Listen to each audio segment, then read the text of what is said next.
Evangelho de João, capítulo 8.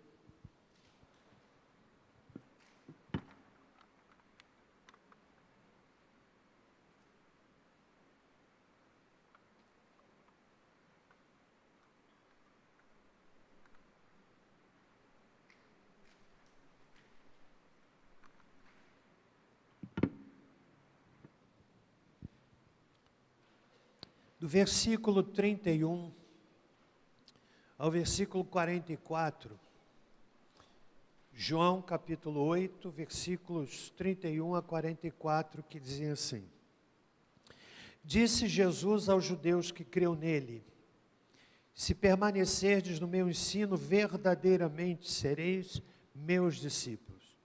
Só este versículo já nos inspiraria a uma longa reflexão, né? Discípulo não é aquele que frequenta uma igreja, discípulo não é aquele que carrega uma Bíblia, discípulo não é aquele que se diz discípulo, mas Jesus está dizendo aqui que o discípulo é caracterizado por permanecermos no ensino dele. Isso mostra que ser cristão não é uma expressão verbal, é um estilo de vida. É estilo de vida. A pessoa que se converte, o seu estilo de vida muda. Há coisas que mudam na hora. Há outras que vão mudando ao longo do tempo pela ação do Espírito Santo, que trabalha no nosso coração, trabalha na nossa mente, levando-nos à semelhança de Cristo. Por isso, Jesus, de forma muito clara, falando a religiosos, ele disse: permanecereis no meu ensino, verdadeiramente sereis meus discípulos. Então conhecereis a verdade, e a verdade vos libertará. Responderam eles: somos descendentes de Abraão e jamais fomos escravos de ninguém. Como é que dizes que seremos livres? Disse Jesus: em verdade vos digo que todo aquele que comete pecado é escravo do pecado. Aqui não se refere a uma atitude de pecado continuada. Todos nós somos pecadores. Não há aqui ninguém melhor do que o outro. Todavia, a pessoa convertida, o crente, peca, mas ele não é um pecador habitual. Ele não se torna insensível ao pecado por causa do Espírito Santo que habita no nosso coração. Não é o pastor que muda, não é a igreja que muda, não é a escola dominical que muda. Na verdade, anunciamos a palavra e é o Espírito Santo que vai tratando o nosso interior, que vai nos mostrando e jogando luz naquelas áreas das nossas vidas nas quais nós precisamos de mudança. Não é? Há pessoas que se habituam ao pecado e o Espírito Santo já não lhes fala mais. Tornam-se insensíveis, ouvem a verdade da palavra, mas se tornam insensíveis. Mas quando o Espírito Santo entra no coração, começamos ali um processo que a Bíblia chama de santificação, que é aquela ação paulatina, gradativa, que o Espírito Santo vai tratando a gente, vai confrontando, vai falando à nossa consciência das ações equivocadas que tomamos, levando-nos a ações diferentes para a glória dele. Eu estou fazendo questão de ir explicando para que quando chegarmos à análise propriamente do tema dessa noite, você consiga compreender. Verso 35. Ora, o escravo não permanece sempre em casa, mas o filho aí permanece para sempre. Se o filho vos libertar, fala aqui o filho que é Jesus, o filho de Deus, verdadeiramente sereis livres. Sei que sois descendentes de Abraão, contudo procurais matar-me, porque a minha palavra não penetra em vós. Você conhece pessoas em cujo coração a palavra não penetra? São pessoas endurecidas. São pessoas que se fazem herméticas, fechadas, não é? Elas ouvem a palavra de Deus, ouvem a verdade de Deus, mas parece que é um coração de pedra, um coração de aço, né? Isso não deve nos desestimular a pregação da palavra, porque o Espírito Santo é poder de Deus que quebra e penetra até no coração de aço. Sigo no versículo de número 38. Eu falo do que vi na presença do Pai, e vós fazeis o que ouvistes de vosso pai. Responderam eles: nosso pai é Abraão. Disse-lhe Jesus: se fosses filho de Abraão, praticarias as obras de Abraão. Mas procurais matar-me, homem que vos disse a verdade que de Deus ouviu. Abraão não fez isso. Vós fazeis as obras de vosso pai. Protestaram eles: nós não somos filhos ilegítimos, temos um pai, que é Deus.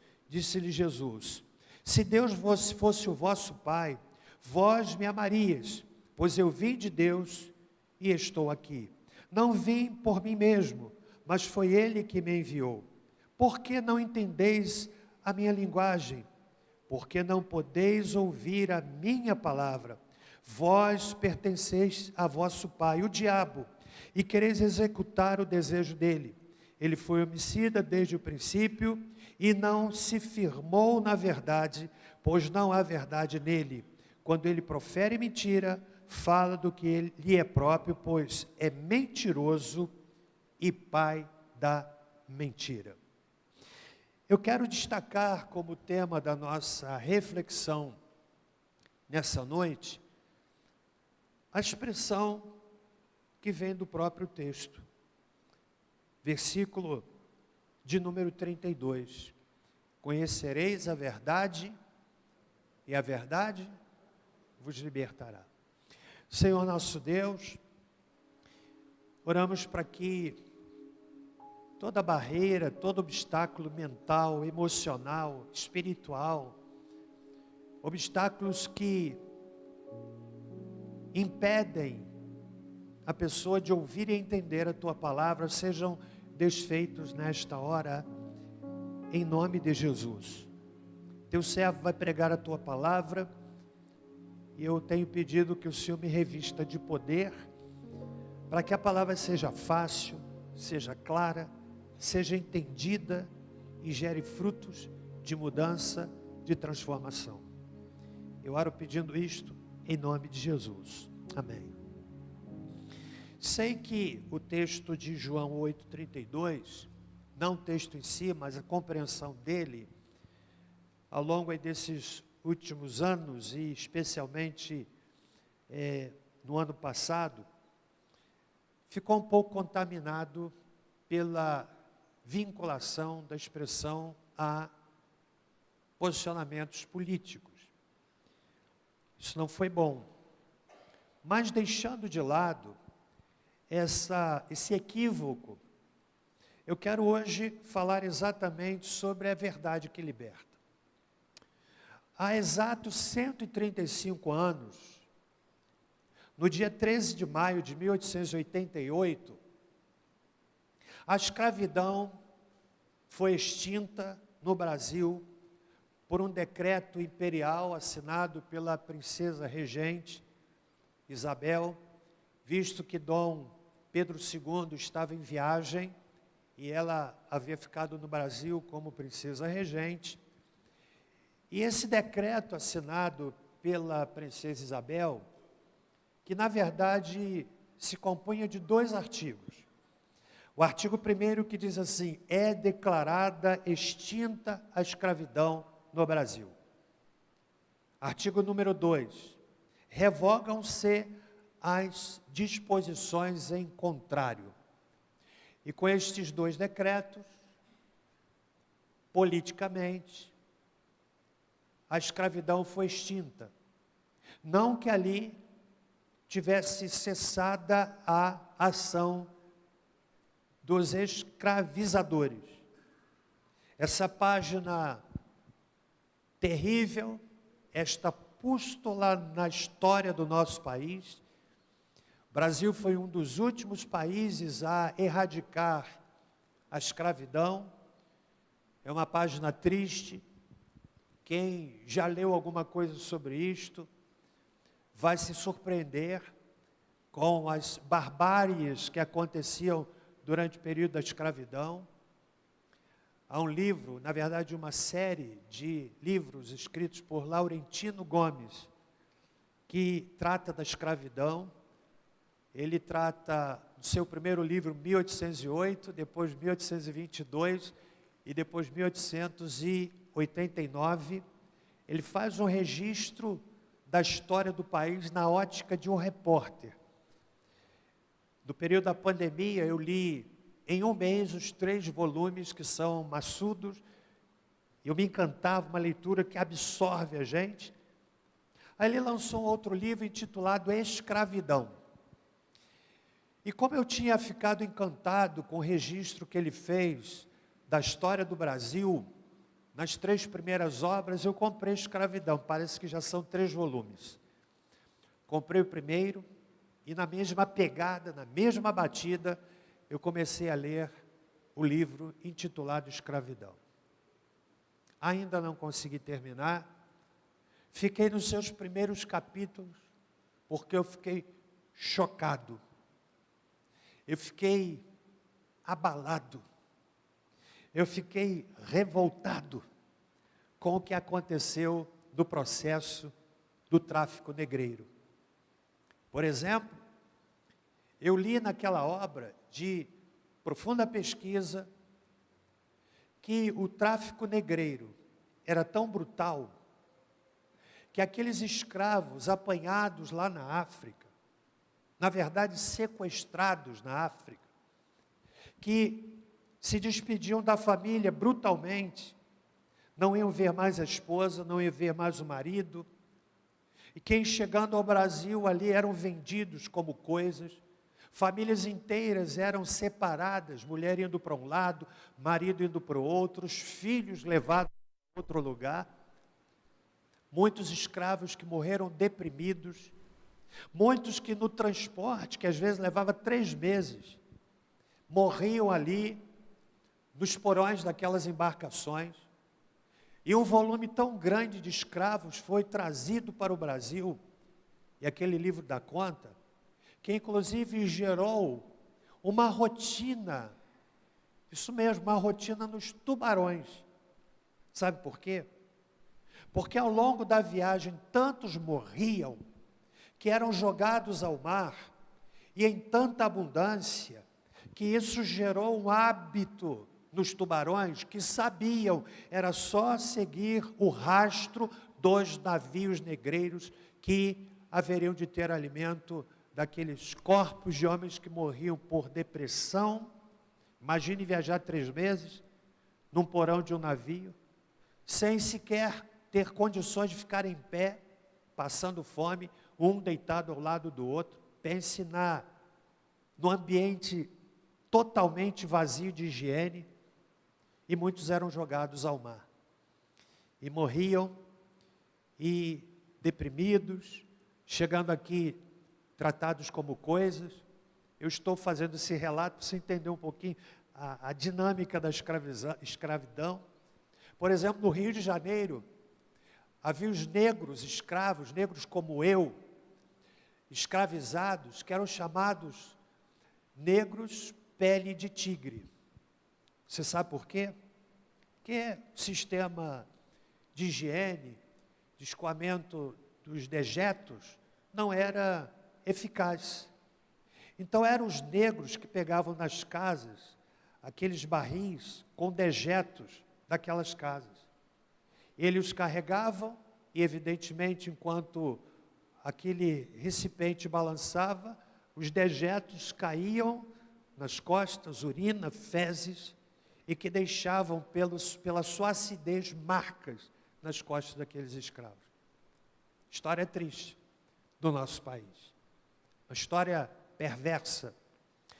Eu estou fazendo esse relato para lhes introduzir na temática dessa noite. Essa era uma escravidão de homens escravizando homens, que eram diferenciados pela cor da sua pele. E aí eu preciso evocar o extraordinário sermão a mensagem que um grande líder batista americano um dia pregou num sermão intitulado Eu Tenho um Sonho, I Have a Dream, Martin Luther King. E lá na sua fala ele diz o seguinte, que ele sonhava com um dia em que os homens não seriam tratados de acordo com a cor da sua pele, mas com o conteúdo do seu caráter.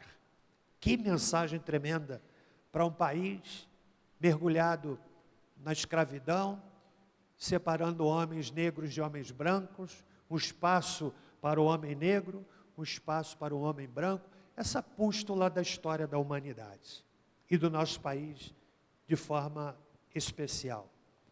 Essa escravidão física, que no nosso país, pelo menos teoricamente, ela se extinguiu em 1888. E eu quero então falar hoje de outras modalidades de escravidão, que talvez estejam aprisionando você aqui, meu amigo, e você que me ouve pela internet. Comigo até aqui? O maior anseio do coração humano é por liberdade. Por isso que um preso, ele quer fazer o quê? Ele quer fugir. Que é instintivo. O ser humano não foi criado para viver preso. Quando ele é encarcerado por crimes que cometeu, esse instinto de liberdade, esse instinto de sair da prisão, vai aflorar. Como lá em Alcatraz, nos Estados Unidos, uma prisão de segurança máxima, né? Pessoas que se arriscavam no mar bravio para saírem da escravidão, porque é o instinto do ser humano. E nós sabemos que há pessoas escravas. Jesus disse, conhecereis a verdade e a verdade vos libertará. E aí eu me lembro de uma frase dita por Siddhartha Gautama Buda. Ele disse assim, eu estou em busca da verdade. É da tendência do ser humano. E aqui no texto, Jesus está no ambiente religioso. Verso 20 diz que o que ele disse, ele estava ensinando na área do templo, no lugar do gasofilácio. Portanto, era um ambiente carregado de religiosidade. Ele não estava numa esquina do pecado. Ele não estava num ambiente semelhante a Sapucaí, na época de carnaval. Mas ele estava num ambiente carregado de religiosidade. Falando com religiosos. Ele profere um discurso fortíssimo, de coragem, de confronto, que tem a sua máxima nessa afirmação. Conhecereis a verdade, e a verdade vos libertará. Pilatos, ele fez uma pergunta em João capítulo 18. Que é a verdade? Que é a verdade? Quem conhece a verdade é liberto, mas quem não conhece a verdade é escravo.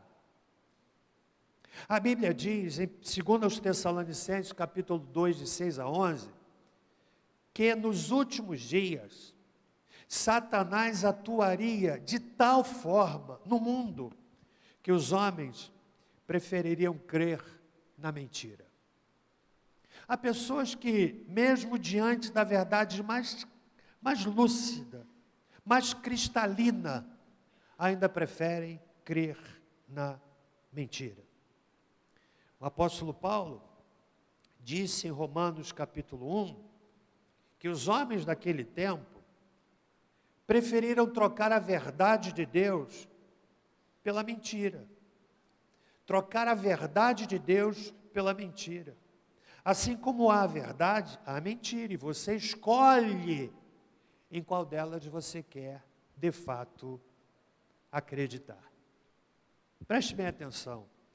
Quero lhes falar nessa noite com muita serenidade, pedindo que o Senhor me conceda graça, doçura, facilidade, para que a palavra anunciada caia no seu coração, para que as correntes invisíveis que talvez estejam lhe aprisionando, sejam quebradas nesta noite, em nome de Jesus. É na Bíblia, manancial de vida, que encontramos a verdade capaz de libertar qualquer pessoa em qualquer lugar. É na Escritura. Por isso Jesus disse: conhecereis a verdade e ela vos libertará. A verdade aqui não é um corpo de instruções, não é algum ensinamento, conquanto o ensinamento gere na pessoa a compreensão da verdade que pode conduzi-la à libertação. Jesus está se referindo a alguém, Ele está se referindo a uma pessoa. Ele diz: conhecereis a verdade e a verdade vos libertará. No versículo 36 ele diz: se o Filho vos libertar, portanto está falando de uma pessoa, verdadeiramente sereis livres. Eu quero então destacar algumas realidades que escravizam. Primeiro, há pessoas escravas do pecado. No verso 34, Jesus disse assim: em verdade vos digo que todo aquele que comete pecado é o quê? O que é? Escravo do pecado. Como disse inicialmente, aquele que não conhece a verdade é escravo do pecado. Há muitas palavras que são traduzidas por pecado. Aqui no texto a palavra hamartia. Estou certo, professor de grego? Que significa errar o alvo. Pecado é de deixar de corresponder aos padrões estabelecidos por Deus. Nenhum de nós, preste bem atenção, consegue, por si só, corresponder aos padrões de Deus. Ninguém consegue. Por isso o pecado escraviza.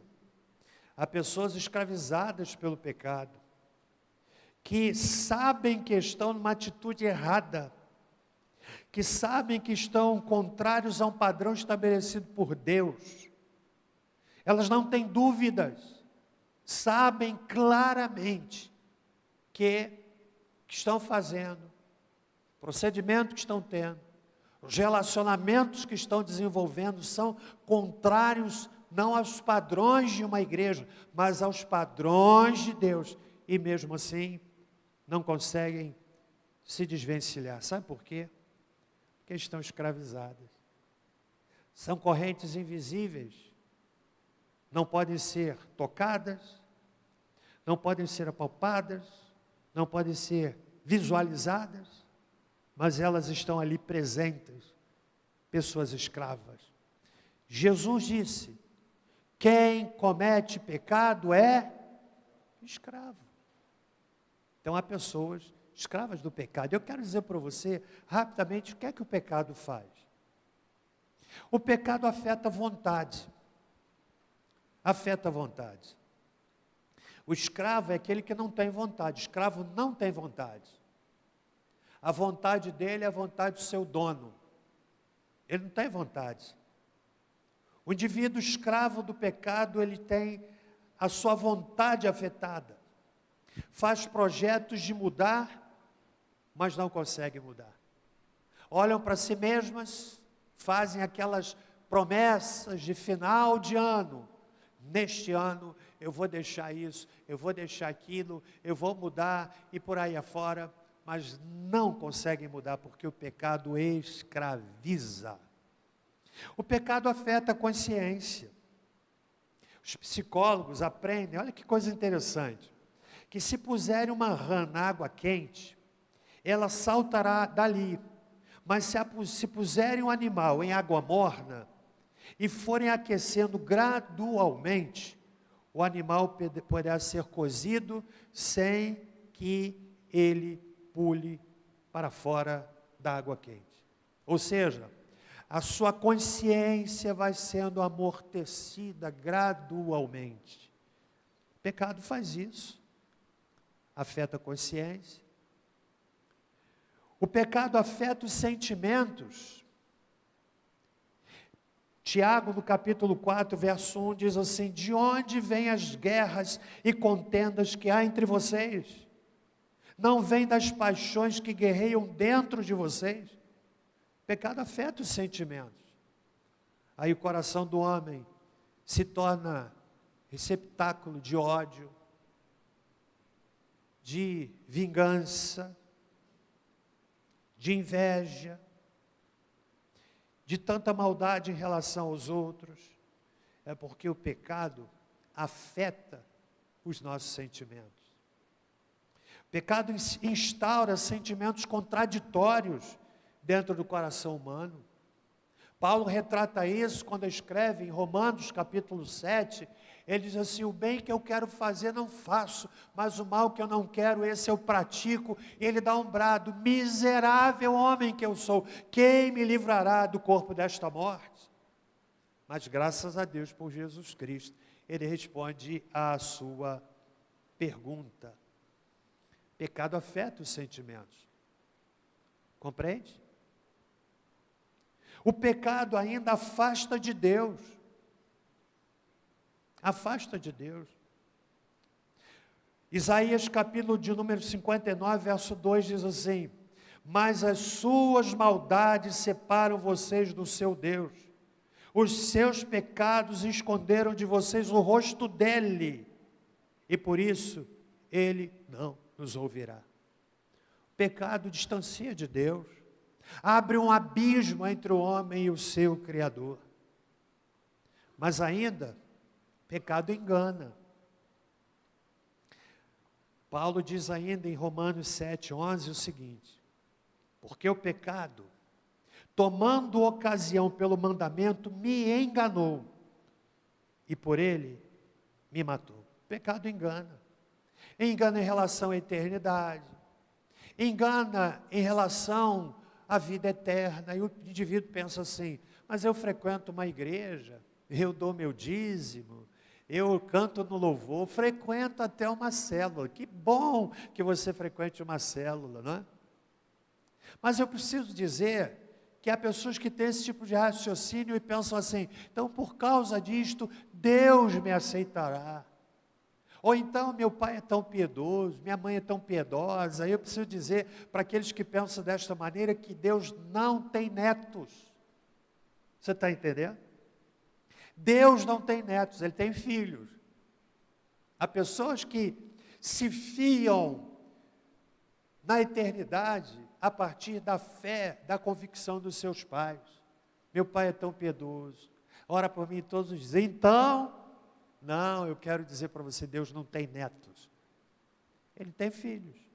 E há pessoas que estão enganadas porque o pecado engana. Engana.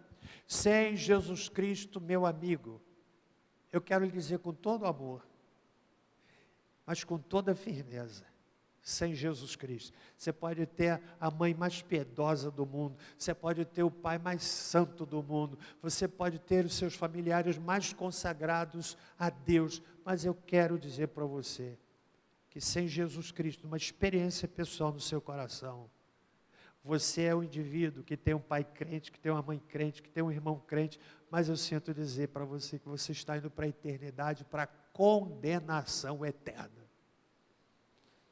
Está entendendo?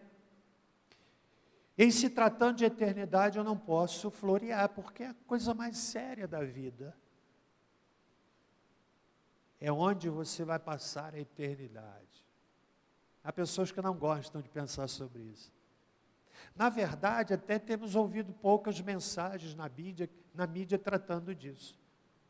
Normalmente as mensagens são: como você ser próspero, como conquistar, e como ter, e como isso, e como aquilo. E muitas vezes pouco se ouve acerca dessa pergunta: onde você vai passar a eternidade? Não é sério?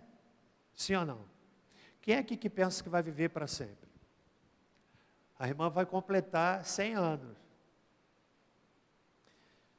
Mas essa qualidade de gente que vive 100 anos não é a qualidade de gente do tempo moderno. Tempo desse, o irmão Ivan, filho da irmã Mariquita, mandou um vídeo, há bastante tempo, e ela capinando no seu quintal. Pensa bem, hoje, gente, é tempo diferente, o indivíduo se levanta, ai, né? Estou com dor aqui, estou com dor ali, né?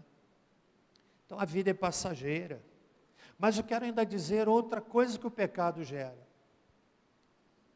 O pecado afeta a vontade, afeta a consciência, afeta os sentimentos, afasta de Deus, engana, mas o pecado leva à morte eterna. Sou eu que estou dizendo isso não, está lá em Romanos capítulo 6, verso 23. O salário do pecado é a morte. Romanos 6, 23, pode colocar aí, irmão. O salário do pecado é a morte. Não é meramente morte física. Morte física é separação da alma do corpo. Mas trata-se de morte eterna, que é separação de Deus para sempre.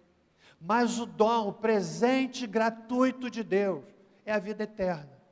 Como é que essa vida eterna é recebida? A resposta está no texto. Como? Por Cristo Jesus, nosso Senhor.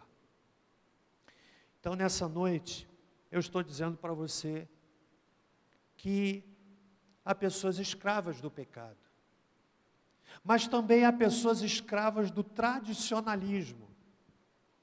Talvez seja a realidade mais presente no nosso país, tão religioso. Todo mundo que está aqui vem de uma tradição religiosa, não é verdade?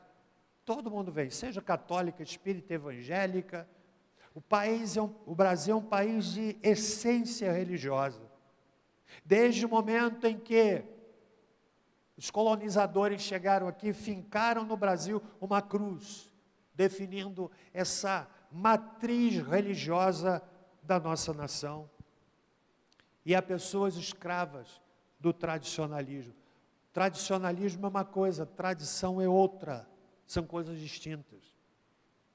Eu quero ler a frase que define bem essa diferença de Charles Swindoll, que diz o seguinte: tradição é a fé viva dos que já morreram. Tradicionalismo é a fé morta dos que ainda vivem. Quantas pessoas que são escravas do tradicionalismo e têm como impedimento para tomar uma decisão por Cristo exatamente o tradicionalismo. Dizem assim: ah, mas o meu pai foi, meu avô foi, meu bisavô foi, e eu também tenho que ser. São escravos do tradicionalismo. Ou seja, elas creem sem terem convicção daquilo que creem, mas creem meramente por causa do tradicionalismo. Eu já contei aqui algumas vezes aquela ilustração da família. Toda família tem um hábito antigo, não é verdade? Ou quase toda a família tem. E eu me lembro daquela família que tinha uma tradição, quando ia fazer o peixe, de cortar a cabeça e cortar uma parte da cauda do peixe. Isso fazia de pai para filho, para neto, era uma tradição naquela família. Aí um dia alguém resolveu perguntar: mas por que a gente faz isso? O tradicionalismo estava implantado naquela família. Por que nós fazemos isso? Aí alguém foi pesquisar e descobriu como começou aquele tradicionalismo. Sabe por quê? Que lá no passado, no bisavô, no tataravô, e bem distante, alguém foi fazer o peixe e a frigideira era pequena. Aí cortou um pedaço da cabeça e um pedaço da cauda. Aquilo entrou como tradição na família. E um foi fazendo, o outro foi fazendo, foi passando de pai para filho e se tornou uma tradição. Comprava o peixe, parte da cabeça e parte da cauda. Se tornou uma tradição. Está entendendo? Há pessoas que são escravas do tradicionalismo. Jesus está dizendo aqui para aqueles religiosos, verso 33.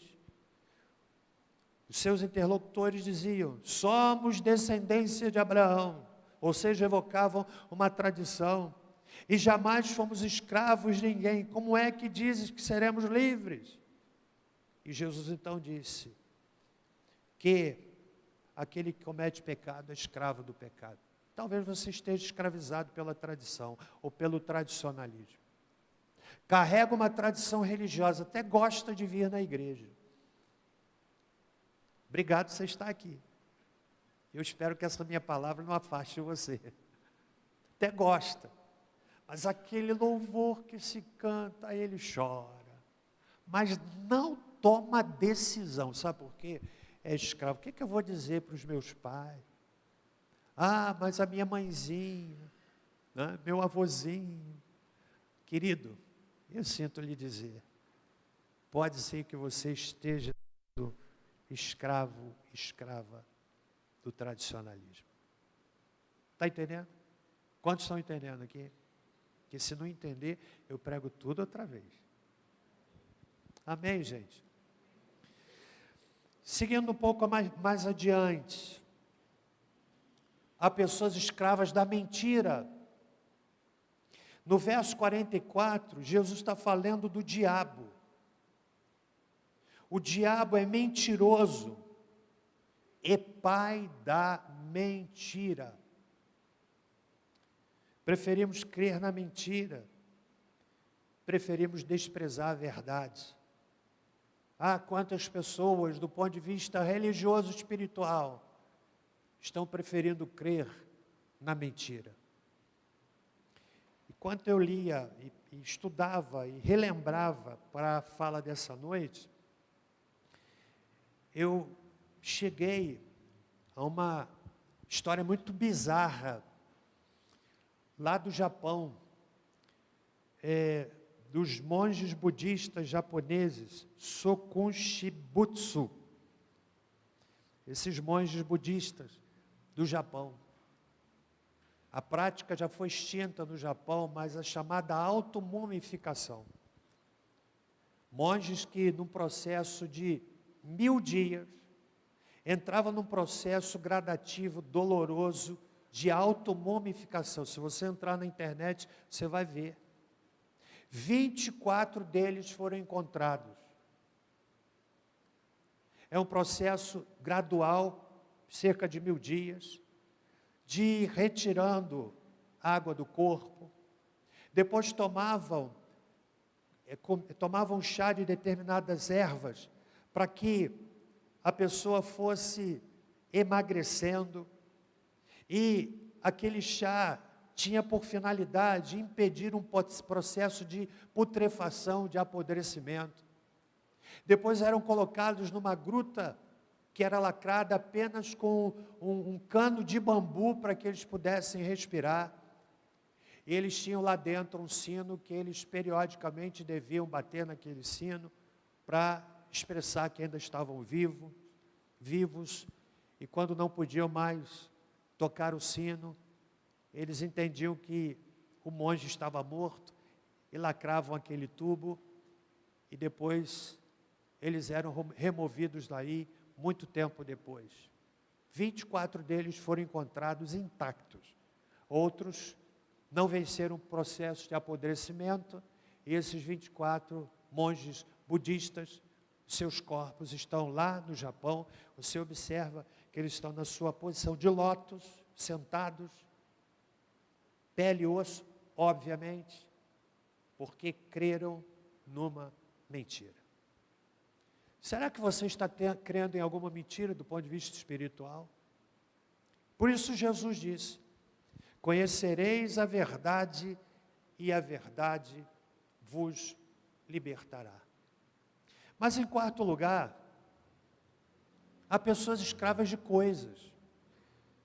Um exemplo clássico era o jovem rico, que está em Mateus capítulo 19, versos 16 a 22, que vai a Jesus com uma pergunta muito nobre: Senhor, o que é que eu preciso fazer para ter a vida eterna? Jesus, que conhece o coração de cada pessoa, vai no ponto nevrálgico daquele moço. Se você quiser me seguir, vai, vende o que tem, dá aos pobres e segue. É óbvio que que Jesus não queria que ele fosse mais um pobre no mundo. Mas ele sabia que o problema daquele moço não era possuir dinheiro, mas era ser possuído pelo dinheiro. Há pessoas que são escravas do dinheiro. Só pensam em dinheiro. Amam coisas e usam pessoas. Há pessoas que são possuídas pelo ter, e a palavra de Deus diz que aquele que ama o dinheiro nunca se fartará dele. Gente que quer juntar, e nem se preocupa em desfrutar aquilo que conquistou. Tem tanto dinheiro que não sai para passear com os filhos, se torna um sovina. Nessa minha andança aqui por Barra do Piraí, já por quase 45 anos, eu ouvi uma história, muitos anos atrás, de um homem que era tão sovina, que ele não deixava a família usar os alimentos que ele guardava trancado com chave. Se alguém precisasse de alguma coisa, tinha que pedir para ele. Aí ele ia lá, abria o armário e dava a porção mínima para a sua família. Sabe o que é isso? É o tipo de gente escravizada por coisas. E lamentavelmente, há crentes que são escravos de coisas. Não são generosos. Olhe para mim. Uma das características do verdadeiro cristão é a generosidade. Ele entende o binômio conquistar e contribuir. Conquistar e contribuir. Ganhar e de alguma forma abençoar outras pessoas com a prosperidade que Deus nos confiou. Mas há pessoas que têm apenas a única palavra: conquistar, conquistar, conquistar e nunca contribuir. Gente escrava de coisas, amam mais os seus bens do que as pessoas que ele tem ao seu redor. Eu sei que você deve estar se lembrando de alguém da sua relação de amizade, que vem de uma família pobre, Deus o abençoou para que ele conquistasse alguma coisa. E ele tem o seguinte pensamento: eu não vou ajudar meus filhos nada, eu precisei ralar, eles que se virem. Escravo de coisas. Porque todo pai, toda mãe, cristão de fato, quando eles conquistam, eles querem abençoar os filhos, sim ou não? Você quer que o seu filho, a sua filha, vá mais longe do que você foi. Mas aqueles que pensam assim: eu vou gastar meu dinheiro com os meus filhos, eles que se virem, eles que ralem, porque eu conquistei, porque eu trabalhei muito, e vai por aí afora, e às vezes gera um filho revoltado, porque não tem a oportunidade de conquistar. É claro que você também não vai educar um filho para ser um dependente permanente. Mas você quer investir na vida do filho. Mas há pessoas escravas de coisas que não têm essa visão. Estão comigo até aqui? Sim ou não? Amém, gente? Já estou caminhando para o fim da minha introdução. Nada disso. Há pessoas escravas de sentimentos. E eu quero citar aqui o que disse um dos maiores pregadores do século passado, Dr. Billy Graham, que disse assim: existem inúmeras pessoas que vivem sob a tirania do orgulho, ciúmes, preconceito, ou sob a escravidão do álcool, anfetaminas e entorpecentes. Até alguns que não querem fazer as coisas que fazem, mas encontram-se sem forças para abandoná-las, tornam-se escravos, gritando, pedindo libertação, mas não parece haver saída. Pessoas escravas do ressentimento, gente que foi traída e arrasta a traição, acontecida há 10, 20 anos, como se fosse algo acontecido na semana passada. É verdade, já disse e repito, que os estudos apontam que a segunda maior dor emocional de uma pessoa é a dor da traição. Vencida apenas pela dor da perda de um filho. A segunda maior dor é a dor da traição. E há pessoas que vivem arrastando este defunto da traição. Olham para o cônjuge, que muitas vezes se arrependeu, pediu perdão, mudou de fato, mas vez por outra, no primeiro desentendimento, a pessoa traída levanta o defunto e diz assim: você fez comigo há tantos anos, porque está escravizada dos seus sentimentos. Por isso, Jesus disse: conhecereis a verdade, e a verdade os libertará. Por fim, há pessoas escravas do passado. Filipenses capítulo 3, no versículo de número 11, o apóstolo Paulo diz o seguinte, capítulo 3, verso 13. Aliás, verso 13 e 14. Irmãos, não julgo que haja alcançado, mas uma coisa faço, é que, esquecendo-me das coisas que para trás ficam, e avançando para as que estão diante de mim, prossigo para o alvo, pelo prêmio da soberana vocação de Deus em Cristo Jesus. Você conhece pessoas escravas do passado? Esquecendo-me das coisas que para trás ficam. Quantas pessoas eu conheci aqui em Barra do Piraí, para as quais eu leio esse texto, alertando-as de que estão sendo escravizadas pelo passado. Muitas vezes não conseguem se perdoar, porque o passado de escolhas equivocadas, de decisões erradas, tem se constituído para elas em um presente vivo, que impede, obviamente, de terem um futuro de vitória. É interessante que no texto, Paulo usa dois verbos muito interessantes. Esquecer das coisas que para trás ficam. Esquecer tem a ver com o passado. Ninguém esquece o futuro. Ninguém esquece o presente. E avançar. Avançar não tem a ver com o passado, não tem a ver com o presente, tem a ver com o futuro. Esquecer das coisas que para trás ficam, passado. Avançando para os que estão adiante de mim, futuro. E há pessoas que não conseguem avançar, porque não conseguem esquecer. Está entendendo? Por isso Jesus disse: conhecereis a verdade. E a verdade, o quê? Vos libertará. E eu quero encerrar a minha fala dessa noite citando um fato muito interessante que aconteceu em decorrência da Segunda Guerra Mundial. Um ex-tenente japonês chamado Hiro Onoda,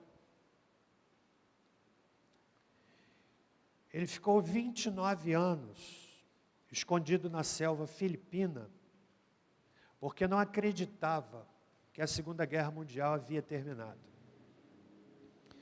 O comandante desse soldado japonês, que era um major, ele lhe deu uma ordem para que ele ficasse naquela ilha que ele voltaria para buscá-lo. E aquele homem, ao ouvir que a guerra tinha terminado, ele não acreditava, ele pensava que era uma estratégia inimiga. E ele ficou tão imbuído daquela missão, que, mesmo a guerra tendo terminado, ele se escondia na selva filipina, guerreando, assaltando, porque ele segurou naquela promessa: do seu comandante, que ia voltar. As forças enviavam e jogavam panfletos dizendo que a guerra havia terminado, mas ele não acreditava.